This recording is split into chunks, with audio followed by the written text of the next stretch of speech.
सम्राट सर्वप्रथम तथागत गौतम बुद्ध और प्रियदर्शी सम्राट अशोक महान जी को नमन करते हुए 85 विशिष्ट अतिथिगण, आयोजन समिति, सम्मेलन, युवा मंच के सदस्यगण एवं यहाँ उपस्थित सभी प्रबुद्धजन, आप सभी को मेरा नमस्कार, प्रणाम एवं चक्रवर्ती सम्राट अशोक महान की जयंती की हार्दिक बधाई एवं मंगल कामनाएं। आज हम सब एक ऐसे महान व्यक्तित्व, राष्ट्रनायक, अखंड भारत के निर्माता और मानवता के प्रति चक्रवर्ती सम्राट अशोक महान की जयंती मनाने के लिए एकत्रित हुए हैं, जिनका नाम न केवल भारत बल्कि पूरे विश्व के इतिहास में अत्यंत सम्मान के साथ लिया जाता है। साथियों, सम्राट अशोक का जन्म लगभग 304 ईसा पूर्व हुआ था।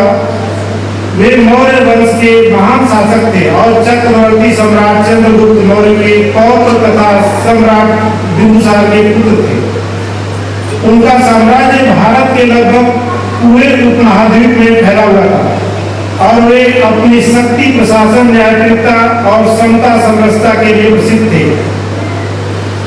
साथियों, सम्राट अशोक महान केवल इसलिए महान नहीं थे कि वे एक शक्तिशाली सम्राट थे, बल्कि इसलिए महान थे क्योंकि उन्होंने अपने जीवन को बदलने का साहस दिखाया। कलिंग युद्ध में भारी हिंसा और जनहानि को देखकर चक्रवर्ती सम्राट अशोक मौर्य जी का हृदय परिवर्तन हुआ। उन्होंने भविष्य में कभी युद्ध न करने का संकल्प लिया और भेरी घोष, मतलब युद्ध की घोषणा के स्थान पर धर्म घोष, धर्म की विजय को अपनाया। उसी क्षण उन्होंने यह निर्णय लिया कि वे अब सिर्फ तलवार नहीं बल्कि धर्म और शांति से दुनिया जीतेंगे। यही वह क्षण था जिसने एक विजेता राजा को धर्म का प्रचारक बना दिया। सम्राट अशोक ने धर्म का संदेश दिया, ऐसा धर्म जो किसी एक धर्म तक सीमित नहीं था बल्कि मानवता, करुणा, समानता और अहिंसा का मार्ग था। उन्होंने अपने विचारों को शिलालेखों और स्तंभों के माध्यम से पूरे भारत में फैलाया ताकि हर व्यक्ति तक यह संदेश पहुंचे कि सभी धर्मों का सम्मान करो, सभी प्राणियों के प्रति दया रखो। साथियों, सम्राट अशोक जी ने बौद्ध धर्म अपनाया और अहिंसा, शांति, सहिष्णुता और करुणा के सिद्धांतों पर आधारित धर्म का प्रचार किया। उन्होंने इसे केवल भारत में ही नहीं बल्कि श्रीलंका, नेपाल और यूनान जैसे कई अन्य देशों में भी फैलाया। वे पहले ऐसे शासक थे जिन्होंने राजनीति को मानवता से जोड़ा।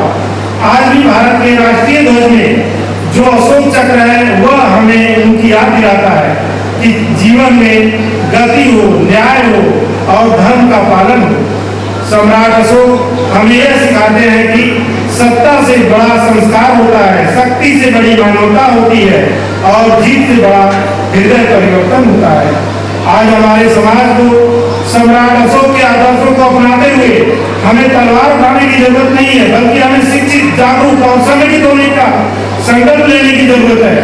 इससे हम एक ऐसा समाज बना सकते हैं जहां किसी तरह का भेदभाव न हो, हिंसा न हो और हर व्यक्ति को समान हक अधिकार मिले। इसलिए मेरी आपसे गुजारिश है कि रूखा सूखा खाकर और फटे पुराने पहनकर भी कोशिश करिए कि अपने बच्चों को जरूर पढ़ाइए। साथियों, अंत में कुछ शब्दों के साथ मैं अपना वक्तव्य समाप्त करना चाहूंगा। हमारा इतिहास बहुत ही गौरवशाली रहा है। रुकावटें तो आएंगी हर मोड़ पर, रुकावटें तो आएंगी हर मोड़ पर, ये हम भी जानते हैं, मगर रुकने वालों में हम नहीं, हम तो इतिहास बनाना जानते हैं। आप सब लोगों ने मुझे धैर्यपूर्वक सुना और प्रियदर्शी सम्राट अशोक महान की कुछ प्रेरणादायक बात रखने का मुझे अवसर प्रदान किया। इसके लिए मैं आयोजन समिति, सम्मेलन युवा मंच, भाई अखिलेश जी, जयप्रकाश जी और उनकी पूरी टीम और आप सभी का बहुत बहुत आभार व्यक्त करता हूँ। बहुत बहुत धन्यवाद, बहुत बहुत साधुवाद। नमो बुद्धाय, जय सम्राट। धन्यवाद।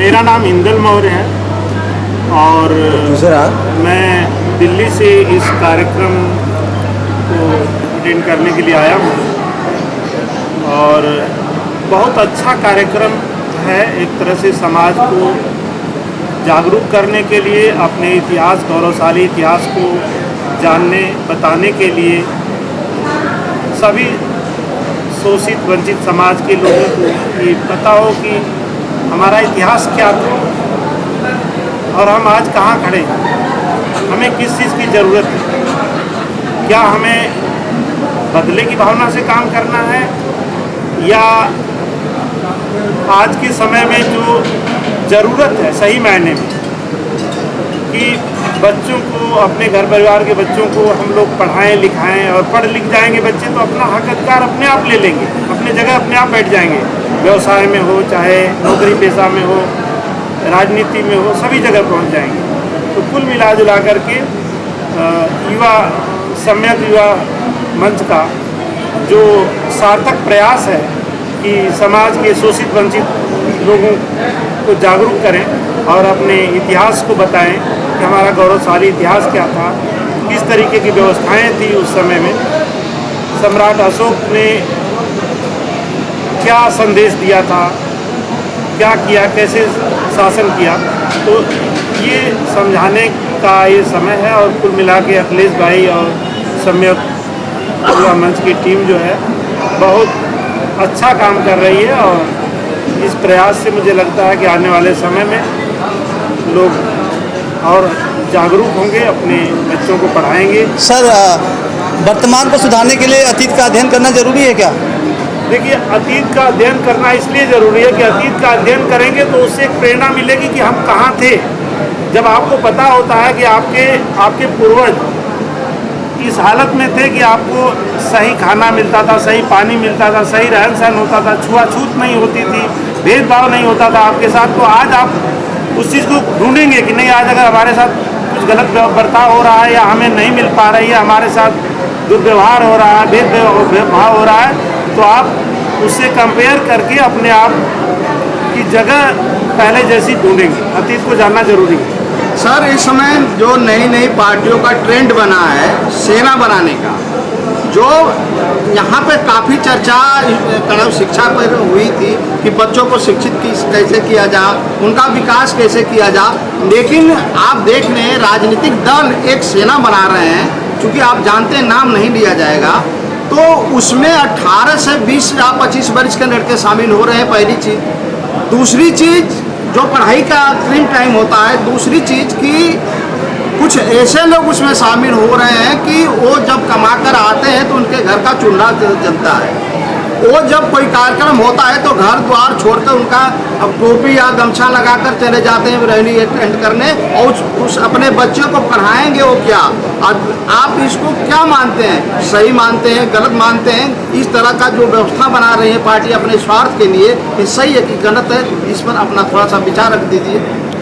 पहले तो मैं इसके उपरांत मैं कहना चाहूँगा आपसे कि हम लोगों को उनके ऊपर चर्चा करके उनको प्रचारित करना या उनको बहुत बढ़ावा देना, मुझे लगता है कि इसकी ज़रूरत नहीं है।